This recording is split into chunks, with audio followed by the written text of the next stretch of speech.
నాకన్య వచ్చేసా తెచ్చేసా. నాగేశ్వరం ఊదటం తప్ప ఇంకేమీ తెలియదు నీకు.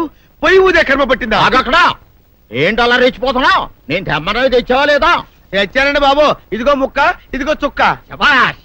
సారా నా చేతికిచ్చి నా కాడు తీసుకో. కాళ్ళేంటండి బాబు, మొత్తం అన్ని పిసికేస్తాను. మంగారు మా పెళ్ళి ఎప్పుడు చేస్తారండి? అప్పుడేనా, ముందు నా కోరిక తెచ్చాలి కదా. చెప్పు మా క్షణంలో తీర్చేస్తాను. ఏముంటాయి, బల్లి బుర్రలో ఉన్న రసాన్ని 1 లీటర్ తాగాలని ఉంది. ఏంటి? ఎద్దు కన్ను, దున్నపోతు గుండె, గుర్రం నాలక ఇవన్నీ తీసుకొచ్చి శనికాల మీద వేసి రంగరించి ఉప్పు కారం జల్లి కటకముక్క మాంసం తీసుకొచ్చి దీంట్లో కలిపి ఉడికించి బటన్ అదేంటమ్మా తిమింగలం మాంసం, అదే తిమింగలం పాలతో చేసిన పాయసంతో కలిపి తింటా నా సామి రంగా. బాబు గారు అయ్యా, ఇదేం బాలేదయ్యా. ఏంటే నువ్వు అనేది? ఈ బుల్లోని మరీ అంత ఏపుతుండే ఏం బాలేదు. ఏంటే ఆయన చూసిన తర్వాత నీ మనసు దిల్కుష్ అయిపోయిందా? అవునయ్యా, ఆ బుల్లోని ఏడిపించింది చాలు గాని మా ఇద్దరికి ముడిట్టే. నీకు ఇష్టమైతే నాకే ఇష్టమే అమ్మడం. ఆ నువ్వు సంగతి మర్చిపోకు. ఆ నువ్వు నాకు కనివైన బేమలో ఉన్నాడు. నీ పెళ్లి అయ్యాక కొంతకాలం సంసారం ఏదాకా అదే బేమలో ఉంచాలి, లేకపోతే నీ బతుకు అదిగో అలా బూడిదిపోలు అయిపోతాయి. నాగకన్యా, ఓహోయ్ ఓహోయ్ ఓహోయ్, నా నాగకన్య నాకు దక్కించండి. మీ మేలు జన్మలో మర్చిపోను. ఇదిగా నా మేలు మర్చిపోయినా పర్వాలేదు గాని ఓ సంగతి మాత్రం మర్చిపోక. ఏంటండి? నా కూతురు పెళ్ళయ్యాక దానికి కంటమటగానో నీటి చొక్కన కారిందో కాట్లే పెట్ట కారణమనండి. శబాష్ శబాష్, అయితే నీ షాదీ రేపారా? నాకన్యా. అమ్మా, నాన్న గౌరీ బయటికి రండి. నా పెళ్ళాన్ని తెచ్చా. ఏంటమ్మా అలా తడిసిన చెక్కలా బిగుసిపోయారు? నేను ఇన్నాళ్ళు చెప్తూ వచ్చానే నా కోసం నాగసుందరి వెతుక్కుంటూ వస్తుందని. ఇదే ఫ్రెష్ గా బేతాళం నుంచి పాతాళం నుంచి వచ్చింది సర్పసుందరి. పెళ్లి చేసుకుని వచ్చా. నమస్కారం అత్తయ్య గారు. అమ్మా అమ్మా, ఇదేవతా నీకు టోపీ వేసిందిరా నాయన. ఏమండి ఏమండి, ఏంటి మిమ్మల్ని అనేది అంటుంది? అంటే నువ్వు నాకు టోపీలా ఉన్నావన్నమాట, అంటే కిరీటంలా ఉన్నావనన్నమాట. రామచంద్ర, ఇదేమిటే? అయ్యో నా కొప్ప మురిగింది. లంగా అయితే మొహమ్మద్ తీసుకుంటావంటే? దించవే. ఇది మా నాగులో కాసారం. పావుగా ఉంటే తోకెత్తి నెత్తి మీద పెట్టుకునేదాన్ని. మనిషిగా మారాను కాబట్టి లంగా అయితాను. నా గ్రహచారం ఇదే ఆచారమే. అవును, పెళ్ళయ్యాక మేము పరాయి మగాడి మొహం చూడకూడదు. చూస్తాయే సీపాడు పరాయి మగాడిని ఎట్టగండి చూసేది. సిగ్గు ఏమి సిగ్గే? నువ్వు లంగా అయితే మొహమ్మద్ వేసుకుంటే అమ్మో నేను చెప్పలేను దేవుడు. సిగ్గులేదా? చూసినట్టు నాకు తెలియదు కదా. నోరు మూసుకొని అమ్మకడ మాడ. నీ లాజిక్ నట్టేట్లో కలవా? నీకు ఈ ఆచారం ఉందని తెలిస్తే ఊళ్ళో వాళ్ళందరూ పొద్దున లేచి నా ఇంటి ముందు నిలబడతారు. నువ్వు వాళ్ళని చూసి లంగా పైకి ఎత్తితే అమ్మో నాన్న నువ్వు వెనక తీసుకుంటూ లోపలికి వెళ్ళు. వెళ్ళాడు దించు. నాగులు నా కోసం ఈ ఆచారం మార్చుకోలేవా? కట్టం నీకు ఇట్టలేతే చెప్పు, నేను మా నాగలోకానికి వెళ్ళిపోతా. వద్దులే, పరాయి వాడిని కంటపడకుండా నేనే చూసుకుంటాను. పద లోపలికి.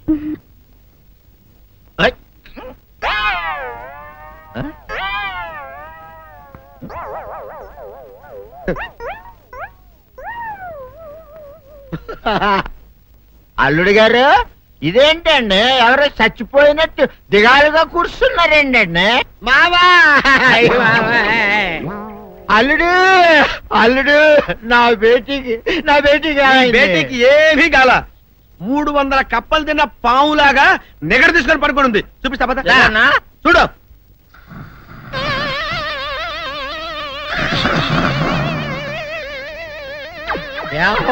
ఏమైంది? పొద్దున్నే 10 కోడిగుడ్లు 10 లీటర్లు పాలు తాగటం, తెల్లకిలా పడుకోవటం. మధ్యాహ్నం బండి అన్నం తింటాం, తెల్లకిలా పడుకోవటం. రాత్రి వరకు ఇదే పరిస్థితి. మధ్యలో కర్ర తీసుకుని కొట్టినా లేవదు. మా అమ్మ ఇంటి పని చేయదు, నా ఒంటి పని చేయదు. దీంతో చస్తున్నానంతే. ఓహో అంతే కదా, అర్థమైపోయింది, సంజైపోయింది. అల్లుడు నీ కష్టాన్ని సిటీలో తీర్చేస్తా. ఆమె ఉందా? బోల్డ్ ఎంత ఉంది? 3 సుక్కలు చాలు.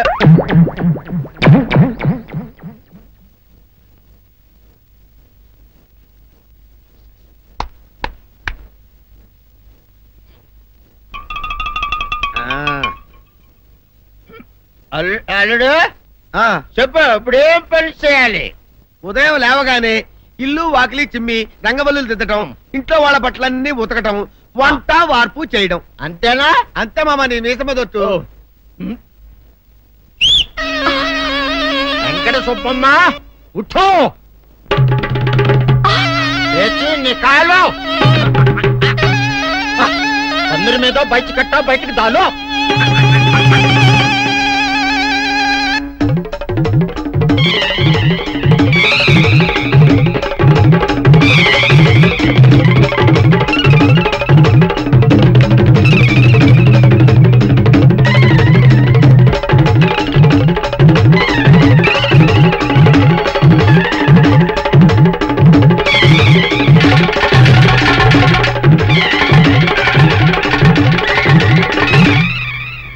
అచ్చా అచ్చా ఇప్పుడు బయటనా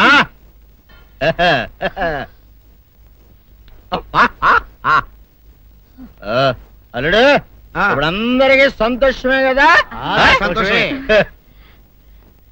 అమ్ముడు వెళ్ళొస్తా వెళ్తూ మామ నీ కూతురు ఇంటి పని అంతా శుభ్రం చేసింది అది అంటే అది మరి ఆ పను నీ పైన ఓహో అర్థమైంది అల్లుడు అర్థమైంది అల్లుడు రాత్రికి శోభనంగా అందంగా అలంకరించుకో ఆ తర్వాత నేను చూస్తా ఆ శ్రమ నీకెందుకులే మావా సాధారణంగా అల్లుళ్ళు కట్నం కింద కార్లు స్కూటర్లు వాచీలు ఉంగరాలు అడుగుతారు కదా నేను నిన్ను ఇప్పుడేమైనా ఏమైనా అడిగానా మావా ఏడాడాలా ఇప్పుడు చిన్న చిరుకాను కోరతాను కాదనకుండా ఇస్తావా మావా బిల్కుల్ తప్పకుండా ఇస్తావు కదా మావా ఓ నా మాట కాదనగను మావా అననా ఒట్టు ఒట్టా నీకు దండం పెడతా నీ డోలీ మావా ఎందుకు? నిన్ను తీసుకొని వాయించి మీ అమ్మాయి చేత పని చేయించుకుంటా ओहा ओहा क्या दिमाग है रे तुम्हारा बेटा बजाओ ले जाओ एक डोल अच्छा तरह बजाओ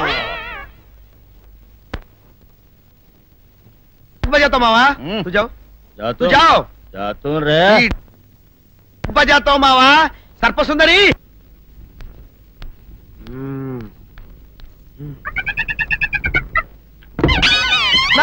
ఏంటి నన్ను కదిలేటి తాళేసావు? ఏం చేయమంటావు? నువ్వు ఇంట్లో నుంచి బయటకు వచ్చావు అనుకో ఎవరో పరాయి పురుషులు కనపడతారు వాడిని చూసి నువ్వు రెచ్చిపోయి లంగా మొహాన్ని వేసుకుంటావు అందుకే వేశా. సరే గాని ఊళ్ళో సంత జరుగుతుందంటగా నన్ను తీసుకెళ్ళవా? ఏంటి సంతక? నిన్న ఇంట్లోనే నిన్ను నీ లంగాన్ని కాపాడలేక వస్తున్నానే. సంతలో కొన్ని వేల మంది పరాయి పురుషులు ఉంటారు. వాళ్ళందరినీ చూసి అన్ని వేల సార్లు నువ్వు లంగా తీసి మొహాన్ని వేసుకున్నావు అనుకో నా బతుకు సంత అయిపోద్ది. అంటే నన్ను ఇలా 4 గోళ్ల మధ్య బంధించాలడా? నేను ఊరుకోను. ఊరుకోపోతే ఏం చేస్తావే? చస్తావా? ఊరేసుకొని చావు. నేనెందుకు చెప్తాను? ఏరే మంచోడు చూసుకుని లేకపోతాను. అమ్మో నీకు దండం పెడతానే ఆ పని చేయకే. ఇప్పటికే అవమానంతో చచ్చిపోతున్నాను. ఆ పని చేసావంటే నేనే ఊరేసుకొని చేస్తాను. మరైతే నన్ను సంతకి తీసుకెళ్తావా? సంతకే గొప్ప చిక్క. అలాగే గొప్ప ఐడియా వచ్చింది. సంతకి తీసుకెళ్తా నీ కళ్ళకి గంతలు గడతా. కళ్ళ గంతలు కట్టుకుంటే సంత చూసి దట్టమ్మా. అవును నీ పక్కన నేను ఉంటాను కదా అక్కడ జరిగేవన్నీ డీటెయిల్డ్ గా చెప్తా. కను చూపు కరువైన వారికైనా కనిపించి కనువిందు కరిగించు రీచేట ఇట ఇటు నడపే.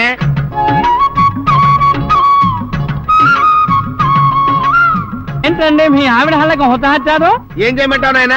సంతలో ఇంతమందికి కళ్ళకి గంతలు కట్టలేను కదా. అసలు హొద్దెన్ను హత్తాలండి. ఇప్పుడు చెబితే దడుచుకొని చేస్తావు గాని తీరికి దొరికినప్పుడు ఇంటికి రా డీటెయిల్డ్ గా చెప్తా. వంతలుగా హమ్మంతాలా ఇవాళ హోల్ తెచ్చుకోమంతాలా? ఓరని అబ్బప్ప.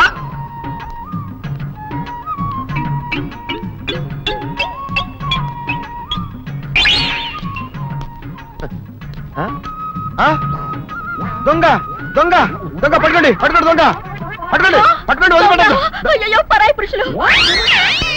పట్టుకోండి పట్టుకోండి దొంగ దొంగ విధవా. దొంగ దొంగ నన్ను పట్టుకోవడం కదా. అక్కడ చూడు సూపర్ సీన్. తిరిగితే పారిపోదాం అనుకుంటున్నావా? ఏం జరుగుతుంది అక్కడ?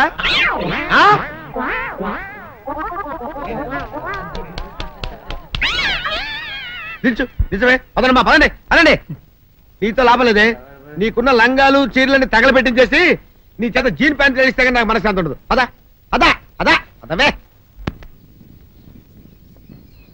బాబు గారు ఏంటే చెల్లెలి పెళ్లి శుభలేక? అవునండి ఆగమేఘాల మీద అచ్చొత్తిచ్చానండి లగ్న పత్రికలు. తమరు దగ్గరుండి జరిపించాలి పెళ్లి. శుభం తప్పకుండా జరిపిస్తా. ఇది అన్నట్టు పెళ్లి పనులకి ఎవరైనా మనుషులు తక్కువైతే చెప్పు. నా కొడుకు బుల్లిరాజు గారిని పంపిస్తా. చింతకాయం కాదు మా ఇంటి నిండా బోల్డ్ మంది పనోళ్ళు పాలేర్లు. అసలే మాది ఇప్పుడు తొరల వంశం. వస్తానండి, అవతల బోల్డ్ మందికి వంచాలి లగ్న పత్రికలు. సెంతకాయలు అమ్ముకునేదానికి సిరిమాలత్యం పడితే సెంతకాయని చూసి సి వంకర టెంకరగా ఉంది, ఇదేం కాయా అని అడిగిందంట. అట్టుంది దీని కథ. డాడీ ఏంట్రా ఇది విషయం, ఇది కిరసనాయలు, ఇది తాడు. అర్జెంట్ గా చచ్చిపోవాలంటే ఈ మూడిట్లో ఏది బెటర్ చెప్పు డాడీ. ఈ ఇసం తాగి ఈ కిరసనాయలు మీద వేసుకుని ఈ తాడు ఊరేసుకుని అగ్గిపూల లపక్కన వెలిగించుకున్నారనుకో టపక్కన ఎగిరిపోతారా. అవును, ఎంతకీ ఈ ఏర్పాట్లన్నీ ఎవరి సాగు కోసమో? నేనే ఆత్మహత్య చేసుకుందాం అనుకుంటున్నాను. నా బావి పేసినంట, నువ్వు బతికొండంగానే నీ ముఖం పగలు చూస్తే రేత్రి కల్లోకి వస్తుంది. అట్టానికి నువ్వు సచ్చి దెయ్యమయ్యావనుకో దెయ్యాలు కూడా బెదిరి సస్తాయి. నువ్వు సచ్చకరా చచ్చుతా సచ్చకరా. నేను చచ్చుతా. అయినా అంత అర్జెంట్ గా సత్తాల్సిన కర్మ నీకేంట్రా ఇప్పుడు? ఎందుక నేను పిల్లని లవ్ చేశా, ఆ పిల్లను నేను పెళ్లి చేసుకుంటానంటే నువ్వు నో అంటావు. నేను నీ మాట వినను అంటే ఆ ఆస్తి కవర్ ఎవరికైనా ఇచ్చేస్తాను అంటావు. నువ్వు ఇచ్చేసే ఆస్తి కవర్ కంటే నేను ఇచ్చేసిన మనసే నాకు ముఖ్యం. అందుకే నేను చచ్చుతా. అదే విషయం. ఓరు నా బొగ్గుకొండ, నువ్వు ప్రెసిడెంట్ అవడం నాకు కావాలి గాని పేడెత్తుకునే అమ్మాయిని తీసుకొచ్చి నానా నేను దీన్ని ప్రేమించాను అని చెప్పు, నేను చేయకపోతాను. అవును, ఎంతకే ఎవరమ్మాయి? ఒకటే అట్లా సిగ్గుపడబాకరా, చాలా సండాలంగా ఉంది. ఎవరో చెప్పు. అది అది జానకమ్మ. ఏంటి జానకమ్మ? అమ్మా, నీ గని పిచ్చిగా నెక్కిందంట్రా. నా వయసావిని నువ్వు ప్రేమించటమేట్రా? జానకమ్మ కాదు డాడీ, ఆవిడ మనవరాలు సౌందర్యను ఆవిడ మనవరాలా? నా ఎదుకల్లో నా బొగ్గుకొండ కదే. రే, జానకమ్మ గారితో ఇయ్యమందడం అంటే నేను మాత్రం కాదంటనే చెప్పు. వెంటనే వెళ్ళి వాళ్ళతో మాట్లాడి ఆ ముఖరథం పెట్టించుకొస్తా. అబ్బా, కింద ఒత్తులు తీసేసి ప్రాణాలు తీసేస్తున్నావు డాడీ. ముఖరథం కాదు డాడీ, ముహూర్తము. ముహూర్తము అదేలా ముఖరథము, అదే పెట్టించుకొస్తా. డాడీ, నేను ఇంకో డాడీ కాకుండా నీకే పుట్టినందుకు నాకు పిచ్చి హ్యాపీగా ఉంది డాడీ. ఆనందమానందమాయనే ఈ అందగాడు పెళ్లి కొడుకాయనే. తాతబ్బాయి గారు, ఈ శుభ సమయంలో మీకు విషయం చెప్పాలండి. మా బుల్లిరాజు గారు పుట్టినప్పుడు నా గురించి డాడీ చెప్పు చెప్పు. మా బుల్లిరాజు గారు పుట్టినప్పుడు మా ఆవిడికి పురుడు పోసిన మంత్రసాని చూసి పుట్టింది పంది పిల్లేమో అనుకుని అని అరిచి ముడిచిపోయిందండి. డాడీ ఇప్పుడు ఎవరినెందుకు? ఊరుకోవా, మన జీవితాల్లో గొప్ప ఈ చిత్రాలు జరిగినప్పుడు 10 మందికి చెప్పుకోవాలా.